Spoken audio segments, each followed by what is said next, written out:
Hello, thanks for joining the Hoosier Myths and Legends podcast. I'm Rebecca Wilhelm. I'm Mary Quigley. And I'm Hope Wilhelm. Join us as we dive into the spookier side of the Hoosier state. So what comes to your mind when you think of Indiana? Do you think of corn? Do you think of basketball? Do you think of the Indianapolis 500? Maybe you think of famous celebrities who were born in Indiana, like John Mellencamp or Michael Jackson. But as the saying goes, there is more than corn in Indiana. 92 counties make up the Hoosier state. In this podcast, we are going to discuss some Indiana folklore from each of these counties. If you're into tall tales, ghosts, or spooky legends, then this is a podcast you are not going to want to miss. In this episode, we will explore a legend from just outside of North Vernon in Jennings County, Indiana. If you dig deep enough into researching monster legends, you will soon see that most cultures have their very own version of a Bigfoot, or Sasquatch, as Canadians refer to this creature. There are also many different depictions and many different theories on what it could be. Some people believe that it's an ape-like animal. Others believe it's some type of uninvolved human. Still, there are those who believe that these legends are nothing more than some elaborate prank or a hoax. According to the Live Science website, more than a quarter of Americans believe that such a monster does in fact exist.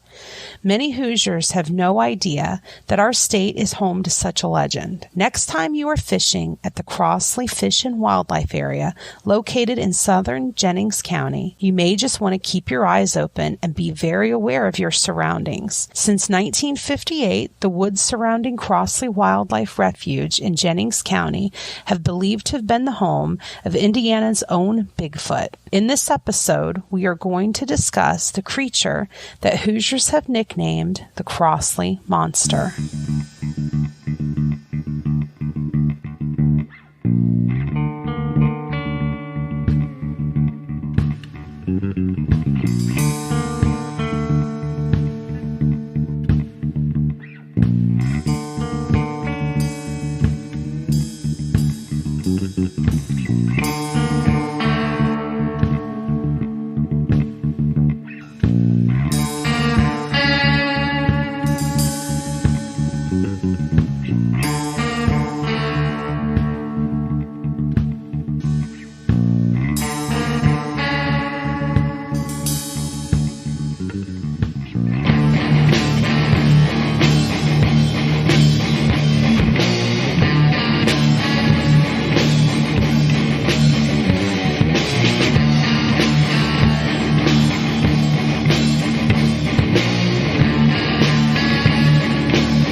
According to the Indiana Department of Natural Resources website, the Crosley Fish and Wildlife Area is a 4,228-acre park that is a popular spot for fishing and for viewing wildlife. The park is a great spot for fishing, with 13 ponds that are anywhere from 2 to 14 acres. There are also 7 miles of the Musketatuk River that flow through this peaceful refuge. 80% of the park is a heavily wooded area. The website also says that the property has lots of rolling hills. The park is really beautiful and a peaceful spot to spend your day for sure. Unless, of course, you happen to cross paths with a 7 or 8 foot tall ape-like creature with yellow eyes, who many believe has made the park his home. So the legend that circulates around the internet and social media begins with a group of 4 boys who had decided to spend a few hours at the Crosley Park to fish and hang out. The boys had spent their entire day fishing and enjoying a lot of laughs on the banks of the Musketatuk River. Hours passed and the sun had set. The boys thought it would be fun to do a little moonlight fishing, but after a while they decided to pack their things up. As they pulled their fishing lines from behind them, they heard the trees moving as if someone was walking. Not being too alarmed, the boys figured that it was a deer or some other wildlife. They continued to gather their things until one of them looks up. Standing a few feet ahead of them behind some trees, the boys see what appears to be an ape-like creature. It's about 7 or 8 feet tall and has yellow eyes that seem to be glowing in the moonlight. The eyes are staring down at the boys. One of the boys gets the courage to use his flashlight to see what kind of animal this could be. When the boy shines the light into the face, he sees that the creature is covered in matted fur and it has yellow fangs. The flashlight seems to make the creature angry. It's able to rip a tree out of the ground and fling it aside. Seeing this, the boys run off terrified, but unlike most of the Bigfoot legends from other areas around the globe, this creature takes off running after the group of boys. Only the creature does not run on 2 legs. It takes off after the boys running on all 4. Somehow the boys are able to outrun this thing. The entire time they're running for their lives, they can hear the creature grunting and making noises as it chases them. This creature does not catch the boys, and they make it safely back to their car. They turn around, and when they get to the car, they do not see the creature behind them. They get into the car, and they hear it howling in the moonlight. And so begins the legend of what would be known as the Crosley Monster. According to a North Vernon Plain Dealer Sun article, the legend has been around since 1958.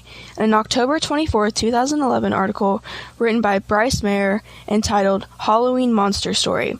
The former manager for Crosley Fish and Wildlife Area, Larry Alsop, is interviewed. In the article, Alsop claims that in 1958, a man dressed in an ape costume hid near the green bridge that's located inside the park. He would jump out and scare people. Alsop believes that the stories of the monster are a hoax that started this prank. Something else in this newspaper article stood out to me. The article gives an account of 4 boys who had an encounter with the creature as recent as 2006. The account sounds eerily similar to the one that is often seen going around on social media. You're right, Aunt Mary. The version in Mayer's article is very similar to the stories I've seen. Instead of taking place along the river, this story takes place along the Hurston Pond, located inside of the Crosley Park. So according to Mayer's article, one evening in July of 2006, 4 boys, Corey Mulkin, Terry Snyder, Clint Mass, Chino, and Robert Evans came out to Crosley for a night of fishing and camping. Instead, their paths crossed with a creature they could not explain. In this account, the creature made itself known around 11 p.m. in the evening. Like the story before, the creature was estimated to be around 7 feet tall and have yellow glowing eyes and is covered in fur. And just like the story we told at the beginning, this creature chases the boys but did not catch them. The article does give an account of the area that the boys saw the creature. Hasten Pond, Indiana 7 and Grayford Road, which I thought was pretty interesting. It's also crazy to me that one of the boys had an encounter with this creature not once, but twice. Yes, Mayer's article has an interview with the Corey Mulkin, who unfortunately had a second encounter with this creature while squirrel hunting. Yes, and I think it's interesting that he was in a different area of the park, but across from where Highway 7 is. If you bring it up on the Google map, it is not very far from where his first encounter was, though.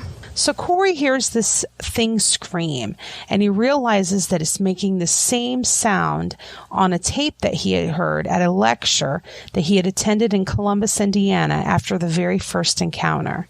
The lecture was given by Larry Batson, who is a wildlife educator from Putnam County. I thought it was interesting that in Mayer's article, Batson says he believes the 4 boys' encounter was real. I think it's also worth noting that according to the article, he has researched evidence not only in Indiana but all over the United States. I also think it's interesting that although the Crosley Monster is the most well-known there have been sightings in other areas of Indiana of a creature fitting this description. Yes, according to a Washington, Indiana newspaper called the Washington Times-Herald, there have been other sightings around the state as well. In an article titled Cryptid of Indiana by Heather Bremer, she mentions the sightings of 2 others, one up in Michigan City that was seen in December of 1839, and another was seen in June of 1860 in Carroll County, Indiana. That sighting, according to a newspaper account, caused a posse of 300 to gather and try to look for the creature. That same article mentions a sighting in 1837 in the Boonville area as well. Wow, that's crazy to think that these creatures being spotted all over. So what do you think is going on out there? I have no clue, but it's kind of freaky. If you look at social media, there are all kinds of reports of seeing this creature. I think there's more reports out there and that some people may be scared to come forward. Well, in the Mayor article, the wildlife experts said that police in Ohio believed a Bigfoot had been hit by a semi, but they were ordered not to talk about it. It's interesting for sure. I believe it's maybe some type of animal that has not been identified yet. It's either an animal that is really good at hiding all of these years, or could be the best prank ever. If you decide to go out to the Crosley Fish and Wildlife area to research this legend yourself, please be respectful of the wildlife and nature. Do you have a Crosley Monster sighting to tell? Have you seen anything strange along the Musketaquid River? We would love to hear about it. Please send us an email to HoosierMythsAndLegends@gmail.com. We may use it in a later episode. In the email, let us know if you wish to remain anonymous.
To see our source material, please visit our website, HoosierMythsAndLegends.com.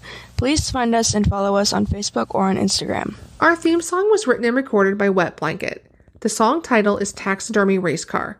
Wet Blanket is frontman Joseph Carpenter, lead guitar Earl Wilhelm, rhythm guitar Joshua Carpenter, bass Parker Warman, and drums Christian Kittle.